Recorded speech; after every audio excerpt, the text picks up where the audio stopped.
오늘은 부모님에 대한 얘기를 할 텐데, 부모 은중경을 제가 한번 읽어드리고 싶어요. 왜냐하면 이 부모 은중경을 지금 책자를 저희들이 발간했어요. 해서 여러분께 나누어 드리고 있습니다. 나누어 드리고 있고, 또 주소 주시면 바로 보내드려요. 어떤 조건이나 돈 받고 이런 게 아닙니다. 그러니까 가족 수대로 꼭 신청을 하세요.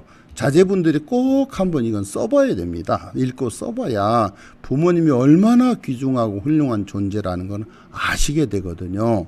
그리고 본인들 부모님에게 대한 어떤 그 효성스러운 마음을 만들기 위해서는 꼭 한번은 보시고 쓰셔야 되는 그런 책자이기 때문에 제가 발간을 해서 여러분들 후원에 힘입어서 이렇게 하고 있습니다. 첫 번째로 지금 500권을 발간을 했으니까 여러분들 꼭 신청해 주시기 바랍니다. 여러분들이 만드신 거예요. 여러분들이. 네. 그러니까 제 말씀을 꼭 들어주시고요. 부모 은중경이라는 책자입니다. 제가 부모 은중경 불설 부처님이 말씀하시기를 부모 은중경은 이 세상에 나를 창조해 내신 부모님의 크신 사랑과 은혜에 보답하도록 가르친 불교의 경전입니다. 거룩한 부처님의 가르침에 따라 사경을 통해서 경전의 뜻을 깊이 이해하는 것은 물론 자기의 신심과 원력을 부처님의 말씀과 일체화시켜서 부처님의 가피를 받아 마음 먹은 뜻대로 모든 원을 성취하시기를 두 손 모아 축원합니다. 이건 제가 이렇게 책자 겉장에 이렇게 옮겨서 쓴 글입니다. 자, 이걸 펼쳐 보시면 제 1장 이렇게 나오죠. 제 1장 부모 은중경 제 1장. 제가 지금부터 읽어드릴 테니까 여러분은 잘 들으시고 부모님에 대한 마음을 내주시기 바랍니다. 이 경을 설한 인연 이와 같이 나는 들었다. 한때 부처님께서 사위국의 왕사성에 있는 기수급 고도군에서 큰 비구 38,000인 및 여러 보살 마하살과 함께 계셨다. 제2장 마른 뼈 무덤의 가르침. 그때에 부처님께서 대중들과 함께 남방으로 가시다가 한 무더기에 마른 뼈를 보셨다. 부처님께서 오체투지로 마른 뼈에 예배를 하고 절을 하셨다. 이를 보고 아난과 대중이 부처님께 여쭈었다.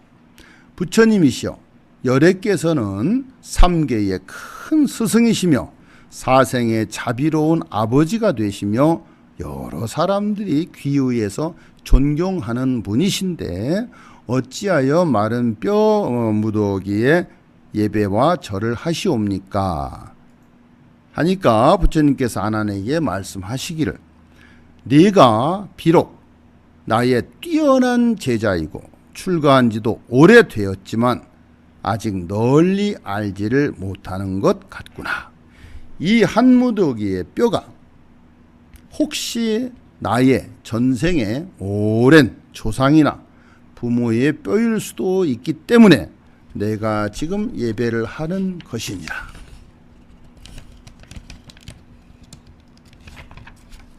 부처님께서 다시 아난에게 이르시기를 네가 이제 한 무더기의 마른 뼈를 둘로 나누어 보거라. 만일 뼈가 남자의 뼈라면 희고 무거울 것이며 여자의 뼈라면 검고 가벼울 것이니라.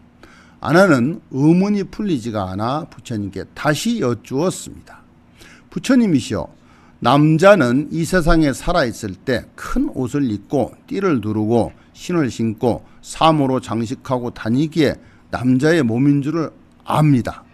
또한 여자는 세상에 살아있을 때 연지와 곤지를 곱게 찢고 난초와 사양으로 치장을 하고 다니니까 여인의 몸인 줄 알 수가 있습니다. 그러나 지금처럼 죽은 후의 백골은 모두 같은데 저로 하여금 어떻게 구별을 하라고 하시옵니까? 하니 부처님께서 하시는 말씀이 만일 그 뼈가 남자의 뼈라면 세상에 있을 적에 공부도 많이 하고, 예전에는 여자들이 공부를 많이 못했죠. 절에 가서 부처님 말씀도 강의도 듣고 경도 외우고 해서 신심이 생겼고 삼부의 예배를 하고 부처님의 이름도 이렇게 부르고 했을 것이니까 그 뼈는 희고 또한 무거울 수밖에 없느니라. 뼈에서 이제 진액이 많이 빠지지 않았다는 뜻이죠. 그러나 반대로 여자라면 세상에 있을 때 음욕이나 어떤 것에 뜻을 두고 또 아들, 딸을 낳고 키움에 있어서 한 번 아이를 낳을 때마다 서말 서되나 되는 엉킨 정말 선지 같은 피를 흘리며 자식에게 8썸 4마리나 되는 흰 젖을 먹여야 한다. 남자들하고는 전혀 다르죠. 그러니까 그런 까닭으로 뼈에서 진기가 많이 빠졌으니까 뼈가 검고 가벼울 수밖에 없느니라. 아난이 이 말씀을 듣고 어머님을 생각을 하니까 마음이 가슴이 마치 칼로 베이는 것처럼 아팠습니다. 그래서 슬프게 눈물을 흘리며 부처님께 여쭙기를 부처님이시여 어머니의 은덕을 도대체 어찌 갚아야 되겠사옵니까? 이렇게 부처님께 여쭈었습니다. 그래서 부처님께서 아난에게 말씀하시기를 이제 내가 말을 할 테니 자세히 듣고 또 들어라. 내가 너희를 위하여 소상하게 말해 주리라. 어머니가 아이를 갖게 되면 여러분도 잘 들어주세요. 어머니가 나를 어떻게 낳아주셨는지를 아이를 갖게 되면 10달 동안 그 고통과 수고가 이루 말로 할 수도 표현할 수도 없느니라. 어머니가 아이를 잉태한 지 첫째 달이 지나면 그 기운이 마치 풀 위에 맺힌 이슬과 같아서 아침에는 잘 보존이 되나 저녁에는 보존이 되지를 못한다. 이는 이른 새벽에는 피가 모여 들었다가 낮이 되면 흩어지기 때문이다. 어머니가 잉태하신 지 2달이 되면 마치 엉킨 우유와 같이 되느니라. 어머니가 잉태한 지 셋째 달에는 태아가 마치 엉킨 피와 같으니라. 태아 생긴 모양을 이제 말씀하시는 거예요. 근데 이 시절에 이런 거를 무슨 공부를 해서 어떻게 아셨는지 정말 참 불가사의한 일입니다. 3000년 전에 어머니가 잉태한 지 넷째 달에는 점차로 그 핏덩어리가, 그러니까 우리가 나이가 어린 사람을 보면 뭐라고 그래요? 핏덩어리라고 하잖아요. 핏덩어리라는 표현을 씁니다. 이렇게 핏덩어리가 모여 있다가 이제 2달이 되면 어머니가 잉태한 지 이제 셋째 달이 되면 태아가 마치 엉킨 피와 같은데 어머니가 잉태한 지 넷째 달이 되면 점차로 사람의 모양을, 그러니까 우리가 그 새나 이런 새끼를 보면 처음에 빨간 핏덩어리 같은데 거기서 이제 뭐 이렇게 털도 돋아나고 하는데 그 똑같은 이치 같습니다. 사람의 모양을 갖추게 되며 어머니가 잉태한 지 5달이 되면 어머니의 뱃속에서 5부분의 모양이 생겨나게 된다. 이 5부분의 모양이란 머리가 한 부분이고 두 팔꿈치를 합하여 셋이 되며 무릎을 합하여 모두 5부분이 되느니라. 어머니가 잉태를 하신 지 6달이 되면 아이가 어머니 뱃속에서 6가지의 정기가 열리게 되느니라. 6가지 정기라는 것은 첫째, 눈이 하나의 정기요, 둘째로는 귀가 하나의 정기이며, 셋째는 코가 한 정기이며, 넷째는 입이 한 정기이고, 다섯째 혀가 한 정기이며, 여섯째로 뜻이 한 정기가 되느니라. 어머니가 잉태한 지 7달이 되면 아이가 어머니 뱃속에서 360뼈마디와 84,000의 털구멍이 생기게 되느니라. 정말 놀라운 일이죠. 이렇게 부처님의 어떤 지혜는 한량이 없답니다. 우주를 덮고 바닷물이 아무리 많아도 그 지혜를 당하지 못한다고 하죠. 어머니가 잉태한 지 8째 달이 되면 그 뜻과, 그러니까 아이에게 마음이 생긴다는 뜻이죠. 그 뜻과 또 머리에 지혜, 꾀가 생기고 9개의 구멍이 뚜렷하게 되느니라. 어머니가 잉태하신 지가 9달이 됐을 때는 아이가 어머니의 뱃속에서 무엇인가를 먹게 된다. 그래서 복숭아나 배나 마늘 같은 것은 먹지 않고 오곡 곡식만을 먹게 되느니라. 어머니의 생장은 아래로 향하고 숙장은 위로 향한 사이에 하나의 산이 있는데 3가지 이름을 갖느니라. 한 이름은 수미산이요, 또 한 이름은 업산이요, 또 한 이름은 혈산이다. 이 산이 한번 무너지게 되면 한 덩어리에 엉긴 피가 되어서 태아의 입속으로 흘러 들어가게 되느니라. 어머니가 나를 잉태한 지 10달째가 되면 비로소 태어나게 되는데, 만약에 참 중요한 부분입니다. 한번 읽어볼게요.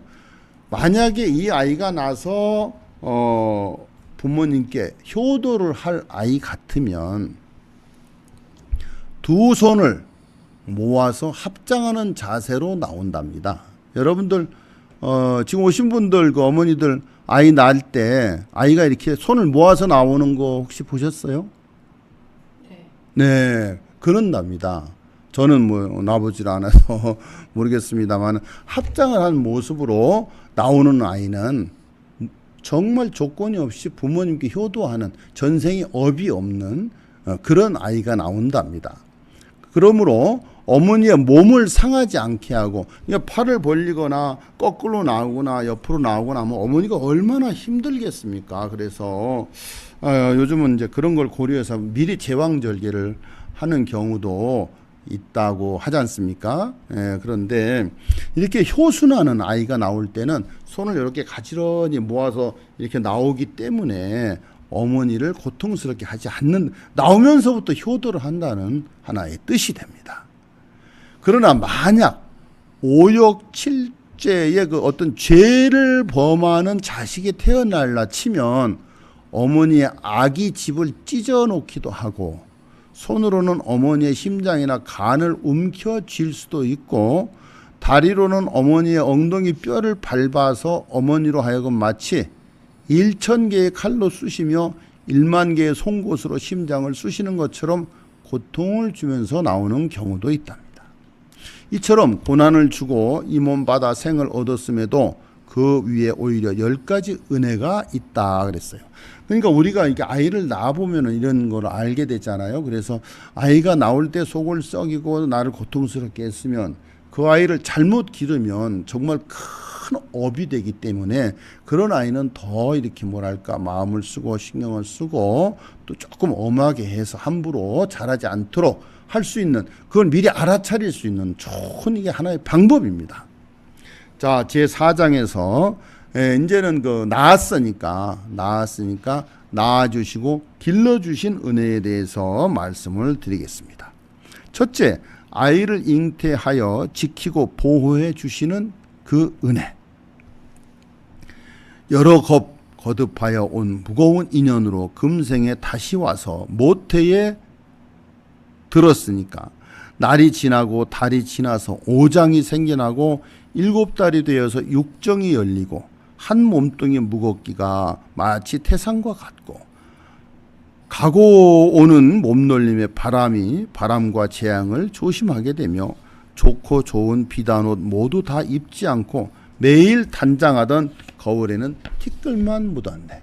자, 아기를 낳기 전에 어머니들은 여자니까 치장하고 단장하고 예쁘게 보이려고 노력하던 그 모습은 간대없고, 이제는 그 자주 보던 거울에 티끌 먼지만 묻었다. 그러니까 자기에게 이제 신경 쓸 여력이, 여가가 없어지는 거죠. 아이를 낳았기 때문에 아이에게 신경을 써야 되고 정성을 바쳐야 되기 때문에 참 그래서 제가 항상 그런 말씀을 드리죠. 이 세상 여자는 다 어머니 같은 생각으로 대하고 있다, 대하고 싶다, 이런 말씀을 드리는데, 둘째, 아이를 낳을 때 수고하신 은혜를 노래하노라. 아이를 베어 10달이 지나 어려운 해산날이 다가오면 아침마다 흡사 중병이 든 사람 같고 나날이 정신마저 흐려지고 두렵고 겁난 마음 어이 다하리.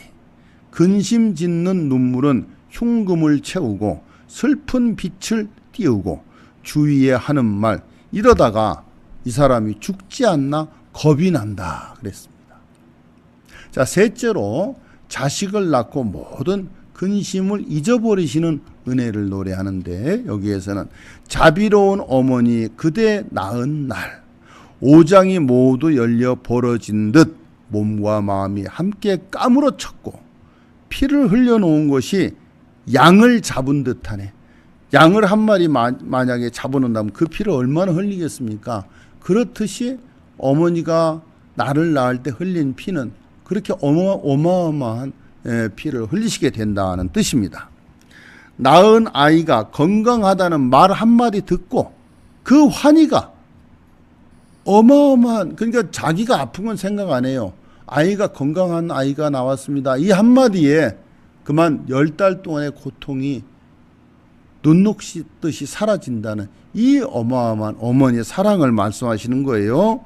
기쁨이 가라앉으니까 그 건강한 아이가 나왔다는 그 말을 듣고 그 기쁨이 가라앉으니까 다시 아픔과 슬픔이 심장에까지 미치네. 이렇게 적혀 있습니다. 자, 네 번째는 이제 기르면서의 수고로움이죠. 쓴 것은 삼키고 단 것은 뱉어서 먹이시는 은혜를 노래하노라.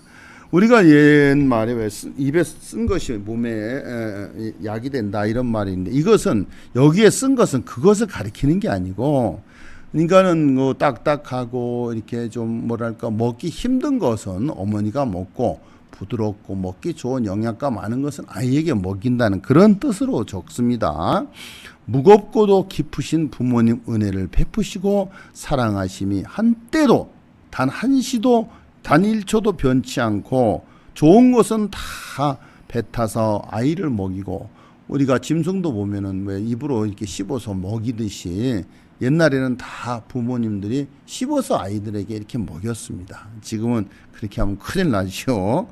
뱉으시니 잡수실 것이 어디 있을 것이며 쓴 것만을 거친 것만을 삼키셔도 싫어하는 기색이 없으시네. 사랑이 무거우니 정을 참기 어렵고 은혜가 깊으니 슬픔만 더하도다. 다만 어린 자식 배부르고 건강하기만 바라시고 자비하신 어머니는 굶주려도 만족하시네. 여러분들 지금 뭐 한 60, 70대, 5, 60대 되신 분들은 아실 거예요. 옛날에는 먹을 게 없었어요. 그래서 밥을 먹을 때 어머니는 같이 안 드십니다. 같이 안 드시고 항상 기다렸다가 밥상을 물리고 나면 그 남은 거 찌끄레기 드시고 또 부엌에서 밥이 먹을 게 없으면 그냥 숭늉이나 뭐 이런 걸 들이키시고 아이들이 물어보고 엄마가 밥 먹었어? 하고 물어보고 나는 아까 많이 먹었어. 너 많이 먹었니? 이렇게 해주시는 분들이 바로 우리 어머니세요. 그러니까 부처님께서도 그런 말씀하셨죠. 네 어버이를 섬기기를 가벼이 하고 나에게 아무리 와서 공을 들이고 기도를 해도 그건 아무 쓰잘데기 없는 행위에 불과하다. 이런 말을 부처님께서 직접 하셨습니다. 그러니까 이 어머니가 없이 부모님이 없이 어디서 생겨나겠습니까?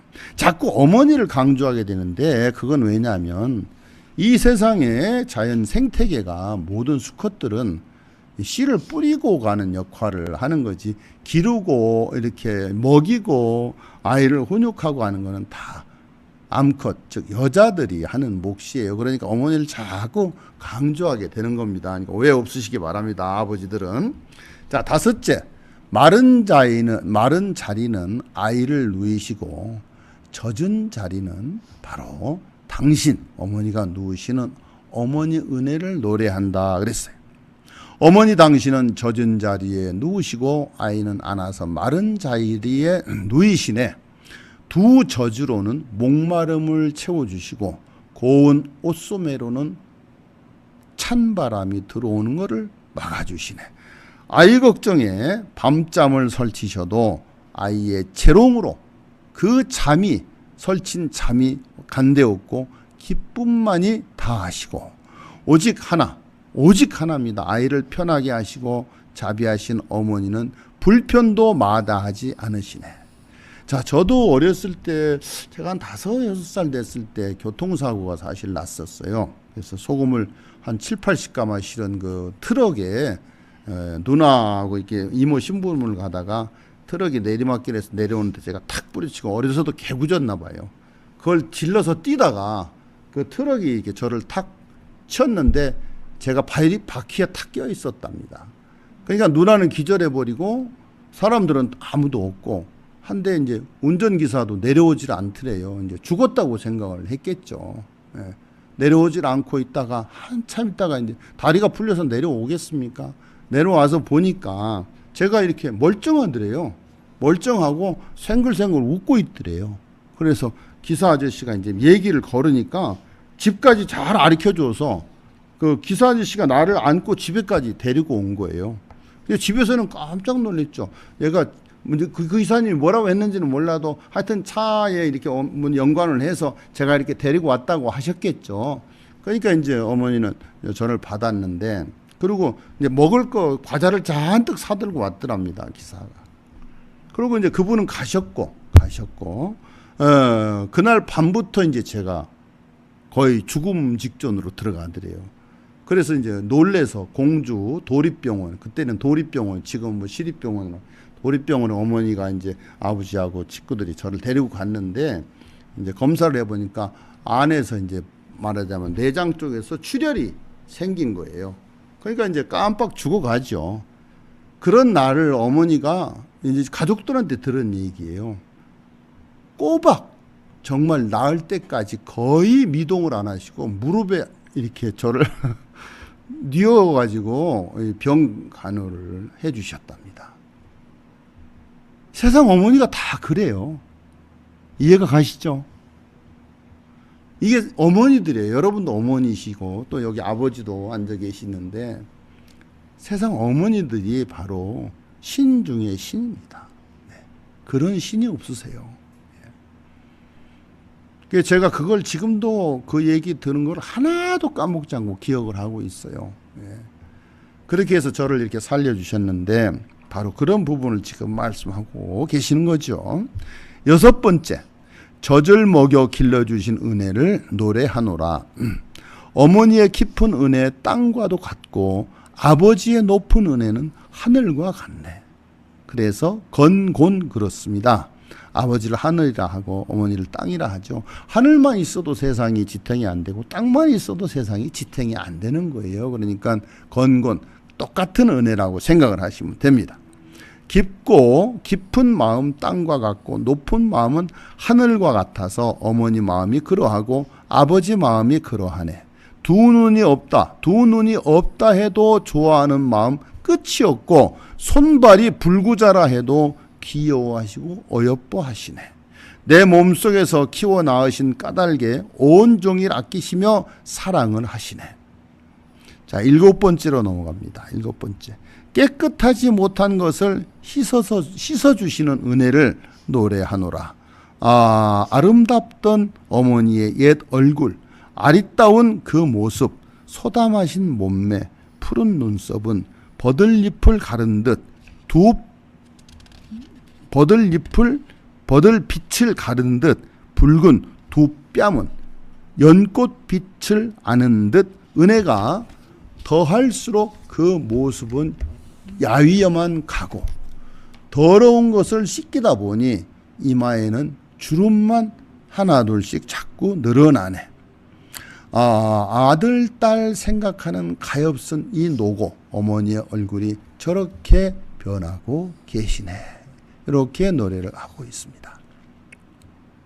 그 다음에 8번째입니다. 8번째. 자식이 만약에 멀리 갔을 때는 늘 염려하고 걱정하고 기도해 주시는 그 은혜를 노래하노라. 죽어서 이별이야 말로 할 수 있는 것도 없고 살아서 생이별 또한 고통스러운 것인데 자식이 집을 떠나 멀리 나가면 어머니의 마음 또한 타향에 가 있네. 몸은 집에 있는데 이 마음이 자식이 있는 그곳으로 가 있다, 이런 뜻입니다. 낮이나 밤이나 자식을 뒤쫓는 마음, 흐르는 눈물은 천갈래 만갈래 새끼를 사랑하는 어미 원숭이 울음처럼 자식 생각에 애간장이 녹아나네. 제가 어느 책에서 보니까 사냥꾼들이 밀림에서 아기 원숭이를 하나 잡아서 배를 이렇게 타고 강물을 타고 내려가더랍니다. 근데 그 어미 원숭이가 애간장이 끊어지는 소리로 그 배를 이렇게 쫓아오더래요. 이거 많이 아마 들으셨을 거예요. 그래서 가다가 그 어미 원숭이의 그 처절한 울음소리를 듣고 그 새끼 원숭이를 내려주고 왔다는 그런 제가 대목을 본 적이 있는데 바로 그런 뜻입니다. 예. 이렇게 나가서 있는 자식이 잘 있는지 안 있는지, 밥은 먹었는지, 잠은 잘 자는지, 몸은 건강한지 항상 걱정을 하시는 게 바로 어머니, 어버이의 은혜라는 것이죠. 그 다음에 9번째, 자식을 위한 마음으로 나쁜 줄을 뻔히 알고 죄 짓는다는 걸 뻔히 알고 죽어서 지옥에 간다는 걸 뻔히 알면서도 그 나쁜 업을 자식을 위해서 행하신다, 이런 뜻입니다. 아버지 어머니 은혜 강산같이 소중하나 갚고 갚아도 갚기가 어려워라. 자식의 괴로움을 대신 받기를 원하시고 자식이 고단하면 어머니 마음이 편치가 않네. 자, 자식에 대해서요, 요즘은 잘해주는 것이 자식을 망치는 거라는 거 여러분들 잘 아셔야 돼요. 자식이 홀로 할 수 있는 독립심과 자립심, 이거 길러줘야 되거든요. 뭐든지 엄마가 해주는 거, 밥도 없을 때는 본인이 스스로 챙겨 먹게 해서 엄마가 이렇게 밥을 하고 챙기고 하는 게 이렇게 힘든 거로구나, 이런 것도 간이적으로 공부를 시켜주셔야 됩니다. 자식한테 잘한 사람 치고 효도 받는 사람은 거의 없습니다. 제가 볼 때 상담을 많이 해봐서 저는 알지 않습니까?